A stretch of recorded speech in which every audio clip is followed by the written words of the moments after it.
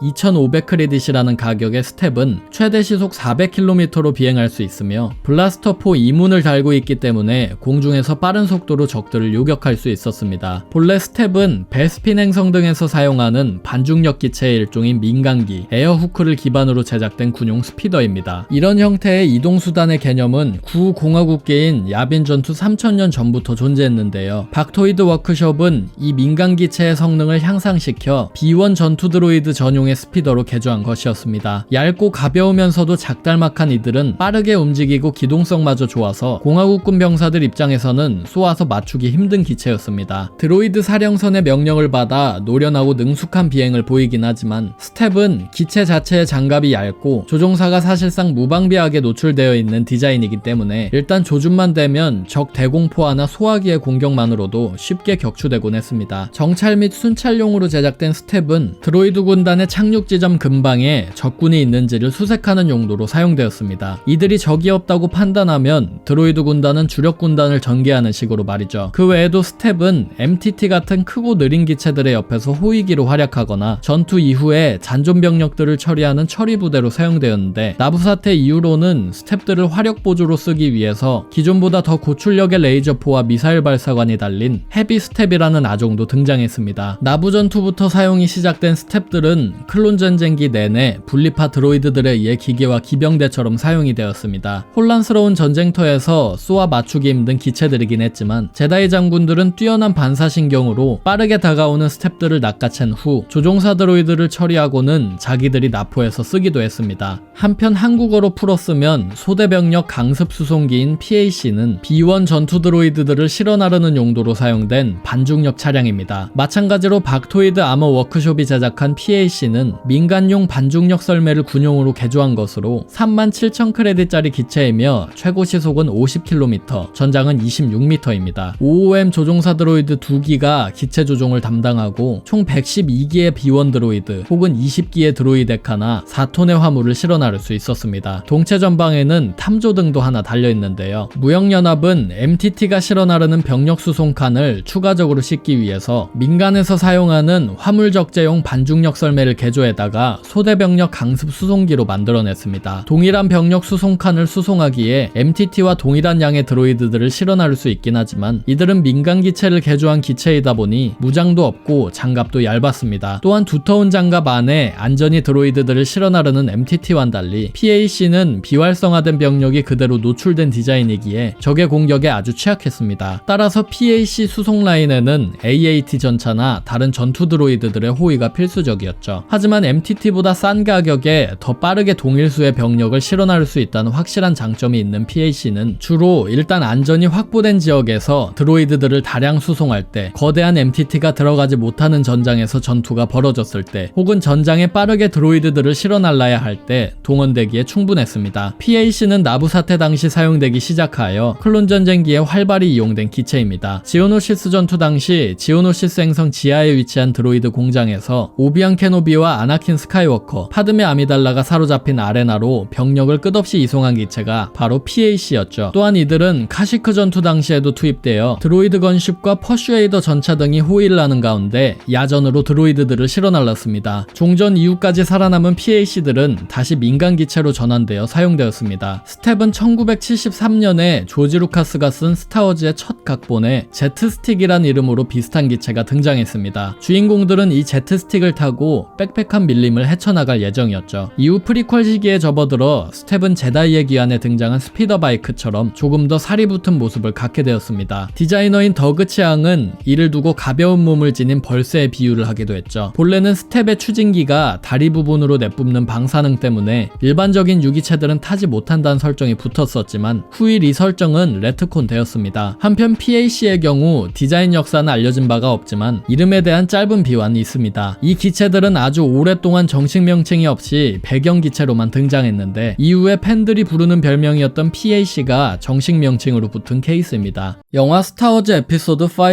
제국의 역습에서 무시무시한 크기로 은하 제국의 위용을 뽐낸 다스베이더의 기함 이제큐터급 스타 드레드노트는 이제큐터급 슈퍼스타 디스트로이어, 슈퍼급 스타 디스트로이어 혹은 슈퍼스타 디스트로이어를 줄여서 SSD라고도 불립니다. 이제큐터급의 함종의 정식 명칭은 이제큐터급 스타 드레드노트지만 거대한 덩치 그리고 쿠아 드라이브 야드의 스타 디스트로이어 시리즈 특유의 삼각형 디자인을 공유하기에 편의상 슈퍼스타 디스트로이어로 불리는 것이었죠. 쿠아 드라이브 야드와 폰도 조선소가 합동으로 제작한 이제큐터급 스타 드레드노트는 총전장 19km의 당대 우주에서 가장 거대한 우주선이었으며 초공간 도약이 가능하고 강력한 방어막 발생기가 달린 함선이었습니다. 이제큐터 50.X 엔진 13개로 운항하는 이들은 최대 40mgl로 움직이며 장갑 또한 티타늄 합금의 알루스틸로 단단했습니다. 거기에 타이 전투기가 통상 144대, 최대 수천 대까지 탑재되며 AT-AT 워커가 30대, AT-ST 워커가 40대, 조립식 지상기지 3개, 그 외에 다른 수많은 지원 및 강습기들이 200대나 실립니다. 이 거대한 전함의 가치는 캐논 세계관의 이제큐터호 기준 3250억 크레딧으로 추산됩니다. 쿠아 드라이브 야드 특유의 단검형 함체를 지닌 스타 디스트로이어 라인의 최종형인 이제큐터급은 T자형 함교나 뾰족한 동체 등 기본적인 구조는 모두 기존 스타 디스트로이어들과 모습이 동일하지만 단 하나 압도적인 규모에서 큰 차이를 보였습니다. 이제큐터급은 당시 은하계에서 거함이라고 하면 가장 대표적이었던 임페리얼급 스타 디스트로이어보다 12배나 거대한 기체였습니다. 제국기의 우주에서 이제큐터급보다 거대한 구조물은 데스스타와 토피도 스피어가 전부였죠. 이제큐터급은 통상의 스타 디스트로이어급을 뛰어넘는 덩치 때문에 스타 드레드노트급으로 분류되지만 편의상 슈퍼스타 디스트로이어라고 불렸는데요. 그 덕분에 SSD라는 용어는 전장 1.6km의 임페리얼급 스타 디스트로이어의 디자인을 공유하면서 2.2km 이상을 넘기는 거함들의 대명사가 되었습니다. 대표적인 SSD로는 19km의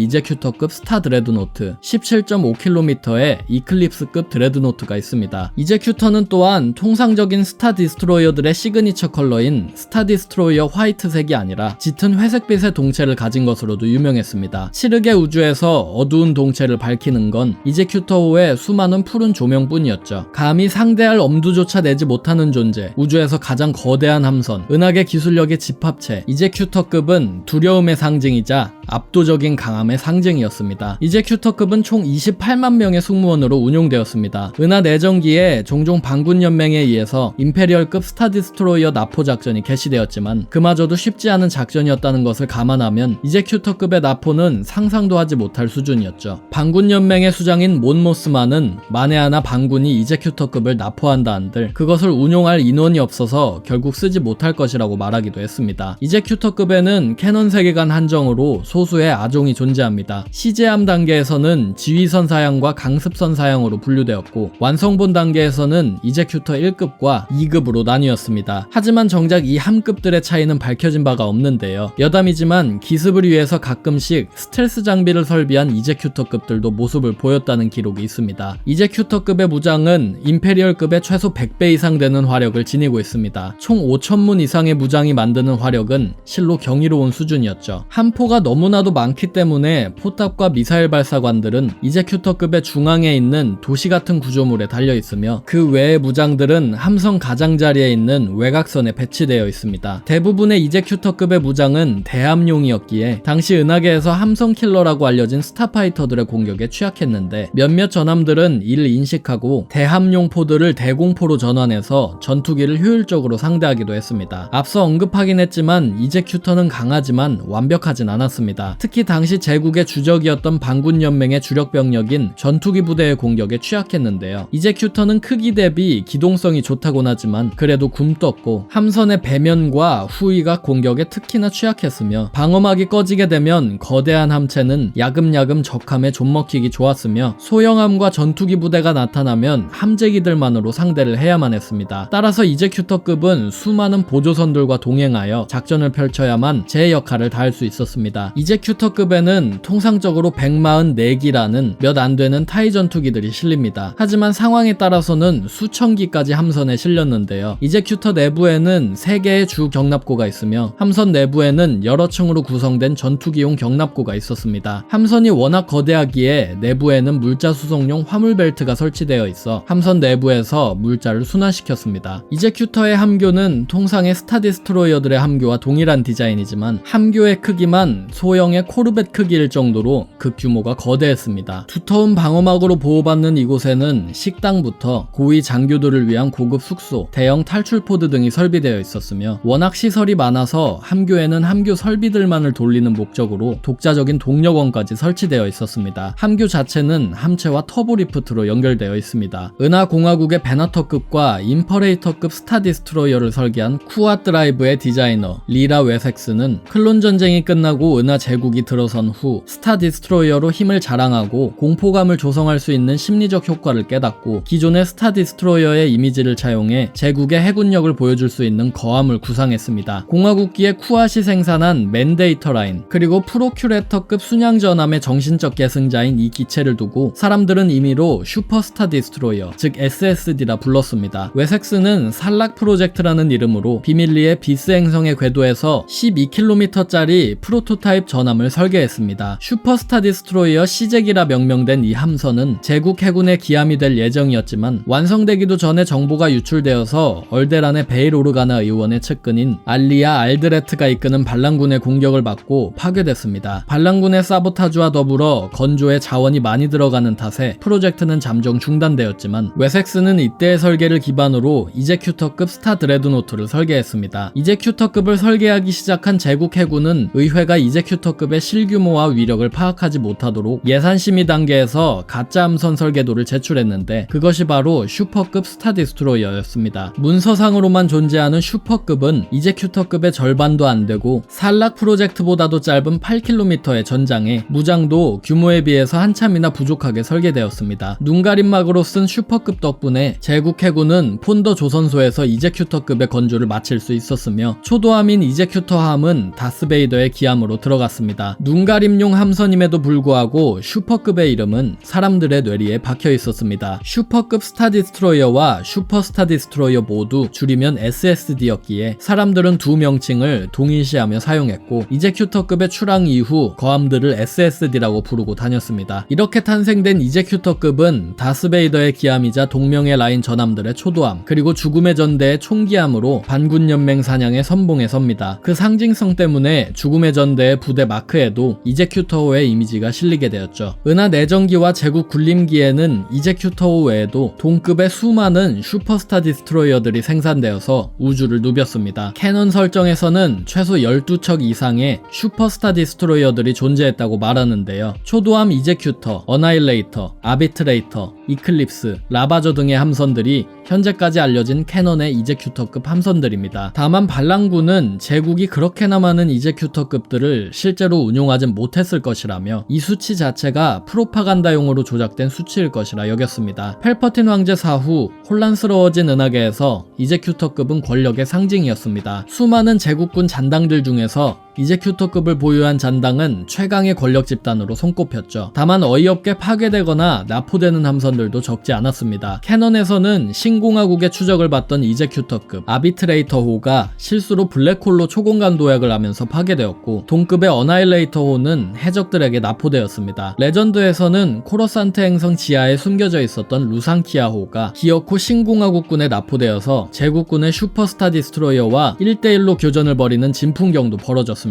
다만 워낙에 굴리기에 돈이 많이 드는 함선이었고 공포와 폭력의 중심에 있었던 함선이었던 만큼 캐넌과 레전드의 신공화국 정부는 이제큐터급과 비슷한 성능의 자체적인 새로운 함선들을 생산했습니다. 캐넌에서는 스타 디스트로이어 파츠들로 제작된 스타호크급 전함이 그 예시였으며, 레전드에서는 초거대 몬칼라마리 순양함인 바이카운트급 스타 디펜더가 바로 그 예시였습니다. 본래 제국의 역습 제작 단계 당시 기존의 스타 디스트로이어와 외형만 다르고 크기는 같을 예정이었던 이제큐터호는 영화 제작 단계에서 점차 모습이 변하고 크기도 커져서 최종적으로 19km라는 초대형 전함으로 거듭난 함선입니다. 그런데 그 크기가 너무나도 거대한 반면 수많은 설정집들이 이제큐터급의 길이를 단순히 크다, 거대하다고만 명시하거나 자기 멋대로 길이를 정해버렸고, 그 결과 스타워즈 팬덤 내에서 가장 오랫동안 길이를 두고 논란이 많았던 함선이 되고 말았습니다. 현재 설정인 19km라는 설정은 이제큐터의 첫 등장인 1980년 이후 24년이 지난 2004년에서야 굳어진 설정입니다. 이제큐터를 부르는 호칭도 너무 많아서 2007년에 접어들어서야 슈퍼급, 슈퍼스타 디스트로이어, 스타 디스트로이어, 스타 드레드노트, 슈퍼스타 드레드노트 등 이제큐터를 둘러싼 이야기들로 하나의 이야기가 따로 만들어서 정립되었습니다. 영화 스타워즈 에피소드 4 새로운 희망에서 공포의 데스스타를 파괴한 무기는 주인공인 루크 스카이워커가 발사한 한 쌍의 양자어뢰였습니다. 전투기 정도의 소형 비행정이 발사할 수 있는 파괴적인 대함용 무기라는 점에서, 그리고 방어막을 뚫는 데에 효과적인 무기라는 점에서 양자어뢰는 다양한 집단의 다양한 병기들이 사용했는데요. 만약 이 무기를 발사하는 발사관을 여러 개, 그러니까 한 500개 정도 모아다가 19km짜리 전투정거장에 붙이면 어떨까요? 이 정신나간 컨셉의 전투병기는 실제로 대량으로 생산된 적이 있습니다. 그 이름은 토피도 스피어, 직역하자면 어뢰 구체입니다. 로로나 방위산업이 제작한 토피도 스피어는 그 길이만 이제큐터호와 동일한 19km에 육박하며 대기권 내에서 최대 시속 930km로 움직이고 초공간 도약도 가능한 무기입니다. 총 10문의 터보레이저 배터리와 500개의 양자어뢰 발사관이 달린 이들은 사수만 2,000명이 필요하고 승무원은 총원 6만 3천 명이나 탑승합니다. 데스스타의 개발 전 은하제국은 정말로 많은 미친 무기 아이디어들을 갖고 있었지만 그 중에서 펠퍼틴과 제국 군부가 집착하던 것은 역시나 소행성 내지 위성 크기의 막강한 인공 전투정거장이었습니다. 시민들로 하여금 두려움을 사기도 충분한 크기이고 실제로 행성 단위의 반란을 손쉽게 진압할 수 있다는 명분 때문이었죠. 그 선두주자 중 하나로 제국은 행성을 둘러싸는 행성급 방어막 발생기를 무력화시킬 수 있는 병기를 필요로 했고, 그 결과 제작된 것이 이 토피도 스피어였습니다. 포켓 데스스타라고 후일 불리게 되는 토피도 스피어는 납작한 구체의 모습에 어뢰 발사관을 500개나 때려박은 단순 무식한 무기였습니다. 지름 19km의 이들은 동체 주위의 데스스타와 마찬가지로 정거장의 적도 부분에 참호처럼 움푹 들어간 구조물들이 있으며 수많은 어뢰 발사관을 관제하기 위한 에너지 탐지 체계가 수천 개나 달려 있었습니다. 하지만 이들은 단순해 보이는 외형과는 다르게 공격 방법 자체는 꽤나 정교했는데요. 왜냐하면 이들은 데스스타처럼 화력으로 밀어붙이는 무기가 아니었기 때문이었습니다. 앞서 말한 토피도 스피어의 탐지 체계는 DER이라고 불리는 물건으로 엄청나게 거대한 목표물의 방어막에서 국지적으로 에너지의 흐름이 약한 부분을 탐지하는 역할을 수행합니다. 행성과 행성계급 방어막은 제국의 역습에서도 보았듯 제국이 자랑하는 최강의 전투함대가 와서 두들겨도 끄떡도 없는 최고의 방패였습니다. 하지만 자세히 들여다보면 결국 행성급 방어막도 끊임없이 흐르는 에너지장의 집단이었기 때문에 여느 방어막처럼 어느 특정 부분에서는 특히나 그 흐름이 낮게 관측될 수 있었죠. 토피도 스피어라는 무기는 바로 이 사실을 이용하는 병기입니다. 정거장에 싼 센서들은 방어막의 부분들 중에서 최대 20%까지 에너지 유동량의 차이가 있는 부분을 발견해내서 토피도 스피어의 사수들에게 전달하는 역할을 수행하죠. 이 DER이 행성의 방어막 중에서 취약한 부분을 발견해내면 토피도 스피어는 분주해집니다. 기술진들은 어뢰 발사관을 조정하고 발사 준비를 하는데요. 다만 토피도 스피어에는 발사관이 너무 많아서 일제 발사 기능은 없고 각 발사관을 일일이 발사해야 하는 구조입니다. 때문에 토피도 스피어에 모든 무기를 쏟아부어서 행성보다 작은 크기를 정밀 타격한다는 건 사실상 의미 없는 것이나 다름없었습니다. 일반적인 우주선 크기의 목표에 토피도 스피어를 쓰려면 더더욱 정교한 조준이 필요했고, 이를 가능케 하려면 다른 화기의 관제 시스템을 동원해서 최대 50개의 발사관까지는 연결할 수 있었습니다. 정거장이 가진 파괴력의 10% 남짓한 화력이지만 말이죠. 토피도 스피어의 전방 정중앙의 발사관 군집을 방어하는 건 그 주위를 동그랗게 둘러싼 10문의 터보레이저 배터리들입니다. 19km짜리 정거장치고는 방어용 무기가 굉장히 적었는데, 왜냐하면 이들이 행성과 같은 대형의 목표물을 폭격하는 등 아주 특수한 상황에만 투입되는 병기들이었기 때문이었습니다. 정밀해 보이는 작동 방식과는 별개로 토피도 스피어의 공격 방법은 인내의 연속입니다. 보통 토피도 스피어가 목표 행성에 도착하면 우선 수천 개의 센서들이 방어막 발생기의 위치를 추정하고 방어막의 취약 부분을 탐지합니다. 탐지가 끝나면 그제서야 수백 명의 중화기 기술자들이 몇 시간을 들여서 총 500개의 발사관들을 조절, 취약 부분을 향해 조준하죠. 발사 준비 끝에 발사된 수백 발의 어뢰들은 가로 세로 6m 공간에 일제히 박히지만, 이 공격은 방어막을 무력화시키는 것이 아니라 0.001초 남짓한 시간 동안 잠시 방어막에 작은 구멍을 뚫는 역할을 합니다. 이 구멍을 통해서 토피도 스피어의 터보 레이저들이 방어막 발생기 본체에 꽂히는 것이 메인 이벤트인데요. 문제는 이 토피도 스피어의 공격이 잘못되었을 경우에는 공격 준비를 처음부터 다시 해야 한다는 것입니다. 다시 약점을 찾고 몇 시간 동안 무기 조절을 하고 엄청난 돈과 어뢰를 쏟아붓고는 다시 어뢰와 레이저가 연계하여 기적적인 타격을 가해야 합니다. 방어막 발생기의 정확한 위치를 찾는 것은 행성급 방어막 발생기가 내뿜는 방어막 때문에 센서가 지표까지 먹히지 않기 때문에 앞서 말한 것처럼 추정치로 위치를 찾아내야만 했습니다. 하물며 공성전이라고 해도 과언이 아닌 지루하고 긴, 오로지 방어막을 부순다는 목적 하나만으로 개발된 토피도 스피어의 작전에는 이미 제국 해군이 행성 주위의 적 세력을 박멸하여 다른 적의 공격이 없다는 전제가 들어가 있기에 토피도 스피어에는 왕복선들을 제외한 함재기들은 일체 없고 방어용 포들도 없습니다. 혹여 전함이 나타난다면 정말 비상인 셈이죠. 그래도 공격을 당하는 행성 입장에서는 이만한 공포가 없을 듯합니다. 아군 함대가 전멸한 상황에 19km짜리 짱돌이 문을 무식하고도 천천히 그리고 꾸준히 두들기다가 방어막이 꺼진다면 그 뒤에 일어날 일은 상상도 하기 싫겠습니다. 짱돌처럼 생긴 토피도 스피어의 함교는 정거장 북쪽에 위치해 있습니다. 스타 디스트로이어와 마찬가지로 관측창이 아주 넓게 나 있다고 하며, 그 외에도 어뢰 발사관 반대편에는 엔진이, 동체 적도 부분에는 왕복선들과 병력 수송선들이 안착한 12개의 경납고들이 나 있습니다. 정거장 내부에는 120개의 DER 조준실뿐 아니라 정비실과 수많은 어뢰들의 보관실도 마련되어 있죠. 제국 해군은 어뢰 전단이라는 체제하에 2개의 토피도 스피어로 구성된 전단 구성을 짰지만, 본격적으로 전쟁이 가속화되기 전인 야빈 전투 원년까지 당시에 생산된 토피도 스피어는 단 6개에 불과했습니다. 이후 제국은 이 무시무시한 무기들을 총 100대가 넘게 추가 제작하기로 결정했죠. 하물며 토피도 스피어 자체만으로도 무서운데 개조된 정거장 중에는 행성의 중력을 조작하는 투웨이브 그래브 쇼크 폭탄도 탑재가 되기에 반군 세력은 공포에 떨었습니다. 하지만 그 잠재력과는 별개로 토피도 스피어는 계속 순환만 당했습니다. 은하 내전기 당시 반군 연맹은 초대형 컨테이너 화물선인 블랙 아이스홀을 탈취하고 일주일이 지난 시점에 제국의 토피도 스피어의 공격을 받습니다. 도저히 화물선으로 정거장을 파괴할 수 없다고 판단한 반군은 대형 화물선을 그대로 토피도 스피어에 들이받아서 파괴시켜버렸습니다. 얼마 후에는 탈라니 조선소에서 개조 작업 중이던 토피도 스피어 하나가 봉변을 당했습니다. 해당 토피도 스피어는 무기 업그레이드를 위해서 임시로 무장이 뜯어지고 1000명의 경비원만 타고 있었는데요. 해당 토피도 스피어를 2개 반군 집단들이 힘을 합쳐서 파괴해버렸습니다. 엔도 전투 즈음에는 토피도 스피어들은 공격용이 아니라 코렐리아와 같은 주요 조선소 행성들을 지키는 방어용으로 사용되고 있었는데요. 엔도 전투 이후 코렐리아에 토피도 스피어가 있다는 사실을 알아차린 다네타 피타 대제독은 코렐리아의 수장에게 뇌물을 주고 토피도 스피어를 빼돌려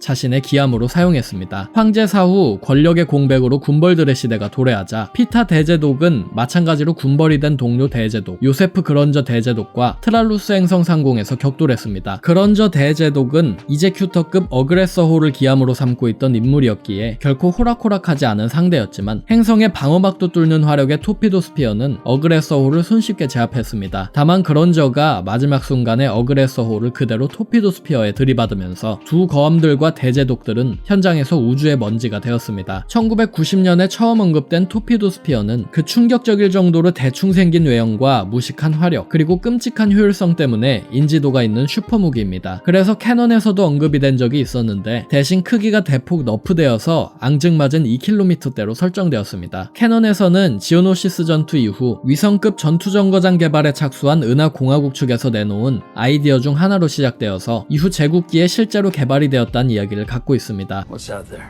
Orester Cruiser. Cantwell class. 3 clicks and closing. 드라마 안도르와 그 이전 솔로 스타워즈 스토리 삭제 장면을 비롯해 짧게 등장했었던 켄트웰급 어레스터 순양함은 켄트웰급 410 순양함이라고도 불리는 은하제국의 전함 중 하나입니다. 쿠아 드라이브 야드가 개발한 순양함급 덩치의 켄트웰급은 220만 크레딧짜리 함선으로 전장이나 전폭 등의 크기 설정은 아직 정립되지 않았습니다. 이들은 총 2770명의 승무원으로 운용되며 144인의 병력과 총 24기의 스타파이터들이 탑재됩니다. 2.0등급 하이퍼드라이브 엔진으로 움직이는 이들은 총 3문의 쌍열 중이온 포탑, 12문의 경레이저포, 그리고 함선에서 가장 도드라지는 3개의 초대형 RT-17 반중력 견인광선 출력기를 달고 있습니다. 이 때문에 체포자라는 의미의 어레스터라는 별명이 붙게 되었으며 실제로도 우주선 납포용으로 주로 사용되었습니다. 캐논 세계관 오리지널 함선인 켄트웰급은 외형부터 비화까지 모두 재미있는 이야기를 담고 있습니다. 우선 함선 재원부터 살펴볼까요? 켄트웰 순양함은 전함이긴 하지만 목적이 단 하나로 뚜렷한 함선으로 이 함선의 존재의 의의는 최소 화물선이나 전투기 같은 소형함부터 호위함이나 순양함까지 다양한 크기의 우주선들을 움직이지 못하도록 붙잡고 견인하는 데 있습니다. 마치 이온화기 기술의 정점인 클론 전쟁기 멀레벌런스호나 중력 우물 발생기 기술을 발전시킨 인터딕터 순양함과도 비슷한데요. 다른 전함들과 달리 어레스터는 실우주에서 함선에 큰 피해를 주지 않고 온전하게 붙잡는다는 차이가 있습니다. 함선의 전방과 양 측면에 있는 RT-17 반중력 견인광선 발생기가 그 역할 수행의 유공자인데요. 강력한 장거리 견인광선 발생기인 이 기기들은 총 5개 단계의 강도로 우주선을 끌어당길 수 있지만 강력한 만큼 거대하고 외부에 노출되어 있는 발생기가 공격받을 경우 존재의 그 자체를 잃어버릴 수도 있었습니다. 드라마 안도르에서는 루선이 소형 발사체들을 쏘아서 켄트웰급의 주요 견인광선 발생기를 파괴, 탈출한 적이 있었죠. 켄트웰급은 견인광선으로 붙잡은 우주선을 무력화시키기 위한 다양한 방법 중 하나로 함선에 포탑형 이온포를 달고 있으며 함선 정중앙에 나 있는 거대한 구조물 양옆에 있는 경납고에서 타이 승선정을 비롯한 다양한 유틸리티 기체들을 투입시킬 수 있었습니다. 은하제국 초기인 야빈전투 16년 전 은하제국은 적을 파괴하는 함선이 아니라 붙잡아둘 용도의 신형함 개발에 착수했습니다. 당시까지만 하더라도 반군연맹 같은 거대한 대항 세력이 없었기에 제국의 주요 골칫거리는 해적이나 밀수꾼들이었고 후대 신공화국기에 스타호크급 전함이 나오기 전까지 견인광선 기술의 정점이었던 이 켄트웰급은 그 범용성 때문에 기획 단계에서부터 제국 해군뿐 아니라 제국 법무부에서도 눈독을 들였을 정도로 인기가 많았습니다. 개발 단계에서부터 인기가 많자 제국은 유구한 협력사인 쿠아드라이브 야드에 수주를 넣고 3년간의 개발과 연구 끝에 첫 번째 켄트웰급을 야빈전투 13년 전에 투입시켰습니다. 제국 법무부와 해군 양측 중에서 어느 부서가 최종적으로 유치 성공을 했는지는 알려지지 않았지만 결국 해군 측에서 운용했기에 해군이 최종적으로 승리한 것으로 보이는데요. 제국은 변두리 행성들의 불신 검문이나 순찰 임무에 켄트웰급들을 투입해 사용했습니다. 솔로 스타워즈 스토리에서는 켄트웰급이 등장하는 홍보 영상이 제국 해군 이병수 근처에서 재생되기도 했죠. 8년 후인 야빈전투 5년 전에는 세그라마일로 행성 인근을 순찰 중이던 제국 해군의 엘크 함장의 어레스터 순양함이 소우게레라 세력을 만나고 돌아가던 길인 루선 레일의 폰더 홀크래프트를 포착하여 견인하는가 했지만 루선은 함선에 숨겨져 있던 무기들로 견인광선 발생기를 부수고 함선에서 투입된 전투기 비행대까지 전멸시키고는 유유히 현장을 빠져나갔습니다. 이름부터 굉장히 특이한 켄트웰급은 본디 스타워즈 클래식 3부작 중에서도 첫 영화인 스타워즈 제작진 중 초기 메카닉 모델들의 창조자인 콜린 켄트웰 씨를 기리기 위한 기체입니다. 올해 5월에 돌아가신 켄트웰 씨는 X윙과 Y윙,